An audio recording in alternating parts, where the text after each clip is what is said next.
to Commerce Everybody. Subscribe the channel and click on the bell icon to receive the notification. Hello students, how are you? Welcome to my YouTube channel Commerce Everybody. Dear students, now I am going to explain the concept of cooperative banks. First of all, we'll see the meaning of cooperative banks. సహకార బ్యాంకులు అంటే అర్థం ఏంటో చూద్దాం. A cooperative bank is a financial entity. A cooperative bank is a financial entity which belongs to its members who are at the same time the owners and the customers of their banks. విద్యార్థులారా, సహకార బ్యాంకులు అనేవి ఒక ఆర్థిక సంస్థలు. సహకార బ్యాంకులు ఆ బ్యాంకుల సభ్యులు ఎవరైతే ఉన్నారో వారికి చెందినవి. ఈ వ్యాపారంలో సహకార సంఘం యొక్క సభ్యులు దానికి యజమానులు మరియు దాని యొక్క ఖాతాదారులు కూడా వారై ఉంటారు విద్యార్థులారా. Next, cooperative banks are often created by persons. It means cooperative banks are often created by persons belonging to the same local or professional or community or sharing a common interest. So it is a bank created by persons related to the same community or profession or the same location. విద్యార్థులరా, సహకార బ్యాంకులు అనేవి ఒక ప్రాంతానికి చెందిన లేదా ఒక వృత్తికి చెందిన లేదా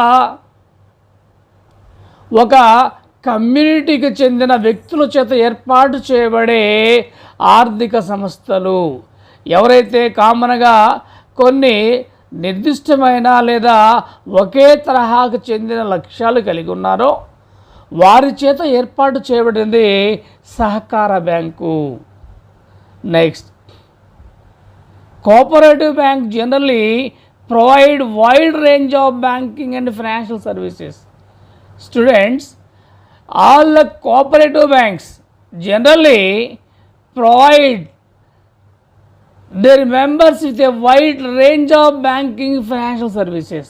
It means these banks provide loans, deposits and banking accounts to their customers, means to their members.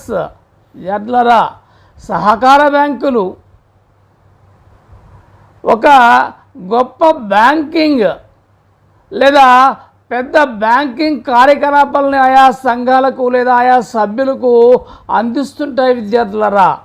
చాలా పెద్ద తరహా రేంజ్లో ఈ యొక్క బ్యాంకింగ్ కార్యకలాపాలను లేదా బ్యాంకింగ్ సేవలను ఆయా బ్యాంకు సభ్యులకు లేదా ఖాతాదారులకు అందిస్తుంటాయి.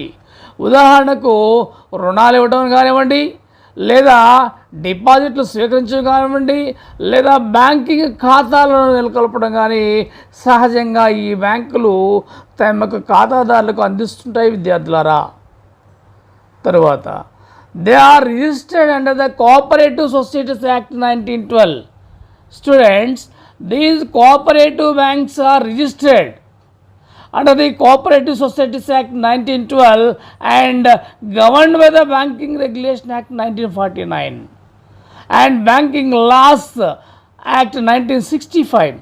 విద్యార్థులరా, ఈ బ్యాంకులు అనేవి సాధారణంగా సహకార బ్యాంకుల చట్టం 1912 ప్రకారము రిజిస్టర్ అయి ఉంటాయి, నమోదై ఉంటాయి. మరియు ఈ బ్యాంకులు బ్యాంకింగ్ క్రమబద్ధీకరణ చట్టం 1949 మరియు బ్యాంకింగ్ కోఆపరేటివ్ సొసైటీస్ లాస్ చట్టం 1969 ప్రకారం ఇవి క్రమబద్ధీకరించుకుంటుంటాయి లేదా ఆ పరిధిలోకి వస్తుంటాయి విద్యార్థులారా. Next, they are organized and managed on the principle of cooperation. It means cooperative societies are organized, managed on the principle of cooperation. What is the principle of cooperation? It means these banks are works on self-help and mutual help basis. The main function with the rule of one member, one vote. Means these cooperative banks are generally or normally follow that principle of cooperation, సహకార సూత్రాల ప్రకారము ఈ బ్యాంకులు తమ యొక్క మనుగడను కొనసాగిస్తుంటాయి. విద్యార్థులారా, సభ్యులకు ఒకరికొకరు సహాయం చేసుకోవటము లేదా అందరికీ తరపున ఒకరు సహాయం చేసుకోవటం అనేది ఇక్కడ సహకార సిద్ధాంతం. అంటే ఒకరికి ఇంకొకరు లేదా అందరూ మరొకరు కొరకు అనేది ఈ యొక్క సహకార సిద్ధాంతము. అదేవిధంగా సహకార బ్యాంకులో ప్రజాస్వామ్య సూత్రాల ప్రకారం ఇవి తన యొక్క మనుగడను లేదా తన యొక్క నిర్వహణ కొనసాగిస్తుంటాయి. అంటే ఒక సభ్యునికి ఒక ఓటే ఉంటుంటుంది. అతనికి ఎన్ని ఓటు ఉన్నప్పటికీ ఒక ఓటు మాత్రమే ఆ సభ్యునికి ఉంటుంటుంది. విద్యార్థులారా, next, cooperative bank perform all the main banking functions. It means cooperative banks perform all kind of banking functions like deposit mobilization, supply of credit and provisions of remittance facilities. విద్యార్థులారా, ఈ సహకార బ్యాంకులు కూడా మిగతా బ్యాంకుల వలె బ్యాంక్ యొక్క ప్రాథమిక విధులన్నింటినీ నిర్వహిస్తుంటాయి. అంటే డిపాజిట్లను పొందడం కానివ్వండి లేదా దాన్ని మొబైలైజ్ చేయడం కానివ్వండి. అదేవిధంగా ఈ సహకార బ్యాంకులు రుణాలను అందించటము లేదా పరపతిని అందించడం కూడా వీరు చేసే మరొక పని. దాంతోపాటు ప్రొవిజన్ ఆఫ్ రెమిటెన్స్ ఫెసిలిటీస్, అంటే నిధులను ఒక ప్రాంతం నుంచి ఇంకో ప్రాంతానికి బదిలీ చేస్తుంటారు. విద్యార్థులారా, అదేవిధంగా function of no profit no loss basis means cooperative banks function on the basis of no profit no loss basis. Cooperative banks as a principle do not pursue the goal of profit maximization. విద్యార్థులారా, సహకార బ్యాంకులు అనేవి లాభాల కోసం పనిచేసేటివి కాదు. సభ్యుల యొక్క అవసరాలు ఏవైతే ఉన్నాయో, సభ్యుల యొక్క లక్ష్యాలు ఏవైతే ఉన్నాయో లేదా వారి యొక్క ఉద్దేశాలు ఏవైతే ఉన్నాయో వాటిని నెరవేర్చడం కోసం పనిచేసేవి సహకార బ్యాంకులు. ఇక్కడ లాభం ఆర్జించడం అనేది వీరి ఉద్దేశం కాదు.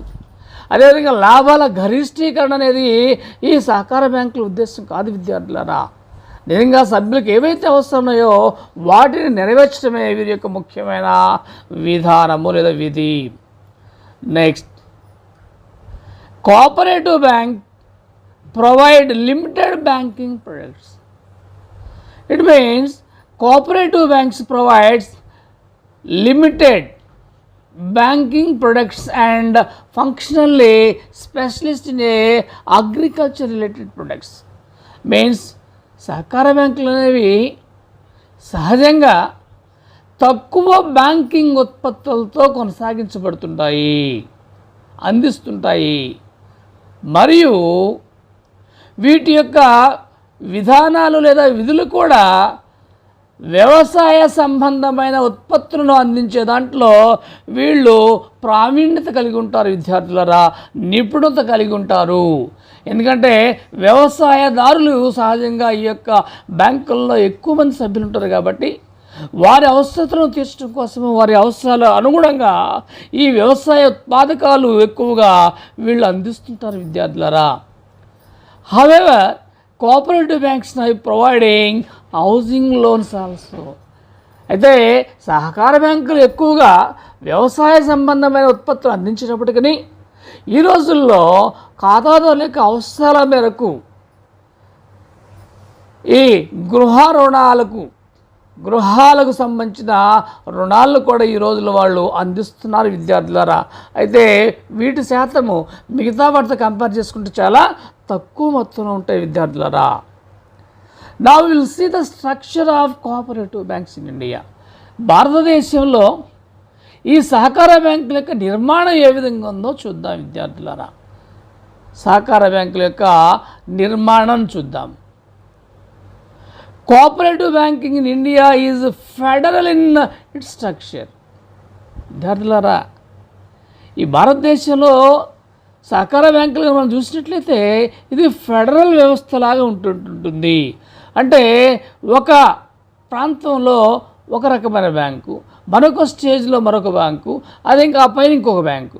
అంటే ఉదాహరణకు భారతదేశం తీసుకుంటే రాష్ట్రాల్లో అయితే రాష్ట్ర ప్రభుత్వాలు, కేంద్రంలో ఎన్ని రాష్ట్రాల మీద వల్ల అది కేంద్ర ప్రభుత్వంగా, ఆ విధంగా ఈ ఫెడరల్ స్ట్రక్చర్ లేదా ఫెడరల్ విధానాలని కోఆపరేటివ్ బ్యాంకులు అనుసరిస్తుంటాయి. వెంట చూద్దాం. At the lower level, there are primary cooperative societies in villages. గ్రామీణ ప్రాంతాల్లో, గ్రామీణ స్థాయిలో ఈ సహకార బ్యాంకులు మనం ప్రాథమిక సహకార బ్యాంకులుగా చెప్పుకుంటాం విద్యార్థులారా. ప్రాథమిక సహకార సంస్థలు అంటాము. అదేవిధంగా at urban level, these banks are known as central cooperative banks at a district level. విద్యార్థులారా, జిల్లా స్థాయిలో పట్టణ ప్రాంతాల్లో వీటిని మనము జిల్లా సెంట్రల్ బ్యాంకులుగా మనం వీటిని పేర్కొంటుంటాం విద్యార్థులారా. గ్రామ లెవెల్లో అయితేనేమో గ్రామ లెవెల్లో అయితేనేమో ప్రాథమిక సహకార సంస్థలు, అదేవిధంగా జిల్లా లెవెల్లో అయితేనేమో జిల్లా కేంద్ర సహకార బ్యాంకులుగా వీటిని మనం చెప్పుకుంటాం విద్యార్థులారా. అదేవిధంగా at the top level, these banks are known as state cooperative banks. These state cooperative banks are the apex cooperative banks in the particular state. విద్యార్థులారా, రాష్ట్ర స్థాయిలో ఈ బ్యాంకులు మనం రాష్ట్ర సహకార బ్యాంకులు అంటాం. ఈ రాష్ట్ర సహకార బ్యాంకులు అనేవి ఆయా రాష్ట్రాల్లో ఉండే సహకార బ్యాంకుల్లో అత్యున్నతమైన బ్యాంకుగా చెప్పుకుంటాము, అత్యున్నతమైన సహకార బ్యాంకుగా చెప్పుకుంటాము. ఈ యొక్క సహకార బ్యాంకు నిర్మాణాన్ని ఒక స్లైడ్ రూపంలో చూద్దాం. చూడండి, సహకార బ్యాంకు నిర్మాణం చూస్తే ఫస్ట్ ఏమో చూడండి, స్టేట్ లెవెల్లో స్టేట్ కోఆపరేటివ్ బ్యాంక్, దాని క్రింద జిల్లా లెవెల్లో డిస్ట్రిక్ట్ సెంట్రల్ కోఆపరేటివ్ బ్యాంక్స్, దాని క్రింద గ్రామీణ లెవెల్లో లేదా గ్రామీణ స్థాయిలో మనం దాన్ని ప్రైమరీ కోఆపరేటివ్ బ్యాంక్ చెప్పుకుంటాం విద్యార్థులారా. ఇవన్నిటిని మనం రాబోయే క్లాసుల్లో ఒకదాన్ని ఒకటి విడివిడిగా నేను మీకు వివరిస్తుంటాను. Next, cooperative banks form another component of Indian banking organisation. It means cooperative banks form another component of Indian banking organization. It originated in India with the enactment of Cooperative Credit Societies Act 1904. Under this act, a number of cooperative credit societies were established or started. విద్యార్థులారా, గ్రామీణ ప్రాంతాల్లో banking సౌకర్యాన్ని కల్పించాలి, ఎక్కువ మంది ప్రజలకు banking ఉత్పత్తులను అందించాలి. గ్రామీణ ప్రాంతాల్లో వ్యవసాయదారులు ఎక్కువగా వడ్డీ వ్యాపారస్తుల మీద లేదా జమీందారులు లేదా భూస్వాముల మీద ఆధారపడి ఉంటారు. వారేమో వ్యవసాయదారులను ఎక్స్ప్లాయిట్ చేస్తారు విద్యార్థులారా. ఎక్కువ వడ్డీ రేట్లు ఛార్జ్ చేస్తూ వాళ్ళని బాధిస్తుంటారు లేదా దోచుకుంటుంటారు. కాబట్టి ఈ బ్యాంకింగ్ వ్యవస్థలో ఒక విప్లవాత్మకమైన మార్పులు తీసుకురావడం కోసము సహకార బ్యాంకుల చట్టం 1904 ప్రకారము అనేకమైన కోఆపరేటివ్ బ్యాంకులు ఎస్టాబ్లిష్ చేయడం జరిగింది విద్యార్థులారా మన భారతదేశంలో. New act was resolved in 1912 which provides for establishment of district cooperative central banks. Dear students, owing to the demand of cooperative credit, a new act was resolved in the year 1912 which provides for the establishment of cooperative banks by a union of primary cooperative societies and individuals. విద్యార్థులారా, banking అవసరాలను తీర్చడానికి లేదా సహకార బ్యాంకుల యొక్క రుణావసరాలకున్న demand ఆధారంగా 1912 act ప్రకారము ఒక రిజర్వేషన్ చేయడం జరిగింది. ఆ రిజర్వేషన్ ఆధారంగా జిల్లా స్థాయిలో జిల్లా సహకార బ్యాంకుల్ని నెలకొల్పడం జరిగింది. విద్యార్థులారా, ఈ జిల్లా స్థాయి సహకార బ్యాంకుల్లో, సెంట్రల్ బ్యాంక్, కోఆపరేటివ్ బ్యాంక్స్లో సాధారణంగా ఆ జిల్లాలోని ప్రాథమిక సహకార బ్యాంకులు మరియు కొంతమంది వ్యక్తులు సర్వంగా దాంట్లో సభ్యులుగా ఉంటుంటారు. విద్యార్థులారా, in 1914 the Maclellan Committee was appointed.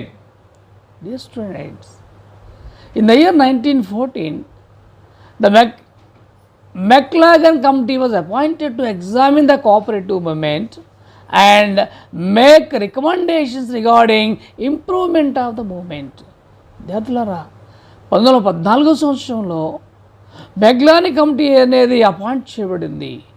అసలు ఈ బ్యాంకుల యొక్క ప్రభావము లేదా బ్యాంకింగ్ మూమెంట్ ఏ విధంగా ఉంది, దీనిని ఇంకా ఎక్స్పాండ్ చేయడానికి, ఇంప్రూవ్ చేయడానికి తీసుకోవాల్సిన చర్యలను రికమెండ్ చేయడానికి ఈ కమిటీని ఏర్పాటు చేశారు. విద్యార్థులారా,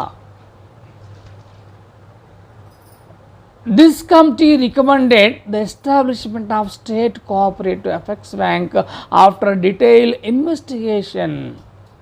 విద్యార్థులారా, ఈ బ్యాంకు దేశంలో అనేక రాష్ట్రాల్లో పర్యటించి ఆయా బ్యాంకింగ్ అవసరాలను లేదా బ్యాంకింగ్ సౌకర్యాల మీద కూలంకుషమైన అధ్యయనం చేసిన తర్వాత ప్రతి రాష్ట్రంలో కూడా రాష్ట్ర సహకార బ్యాంకును ఎస్టాబ్లిష్ చేయవలసిన ఆవశ్యకత ఉన్నదని ప్రభుత్వానికి నివేదించడం జరిగింది. విద్యార్థులరా, ఇది బ్యాంకింగ్ సహకార బ్యాంకుల యొక్క నిర్మాణము భారతదేశంలో ఉన్న పరిస్థితి. మొత్తంగా మనకి 3 స్థాయిల్లో సహకార బ్యాంకులు ఉన్నాయి. విద్యార్థులారా, గ్రామీణ ప్రాంతాల్లో అయితేనేమో ప్రైమరీ కోఆపరేటివ్స్ క్రెడిట్ సొసైటీస్ అంటుంటాము, జిల్లా స్థాయిలో జిల్లా సెంట్రల్ కోఆపరేటివ్ బ్యాంక్స్ అంటుంటాము, రాష్ట్ర స్థాయిలో రాష్ట్ర సహకార బ్యాంకు చెప్పుకుంటాము. సో ఈ విధంగా ప్రతి రాష్ట్రంలో కూడా సహకార బ్యాంకులు గ్రామీణ ప్రాంతాల్లో ఉన్న వ్యవసాయదారులకు మరియు చిన్న సన్నకారు రైతులకు రుణాలు అందిస్తూ ఈ పెట్టుబడిదారులు మరియు జమీందారులు లేదా వడ్డీ వ్యాపారస్తుల యొక్క కబంధ హస్తాల నుంచి వారిని కాపాడుతూ వ్యవసాయ రంగ అభివృద్ధికి ఈ సహకార బ్యాంకులు ఎంతో సహకరిస్తున్నాయి. విద్యార్థులారా,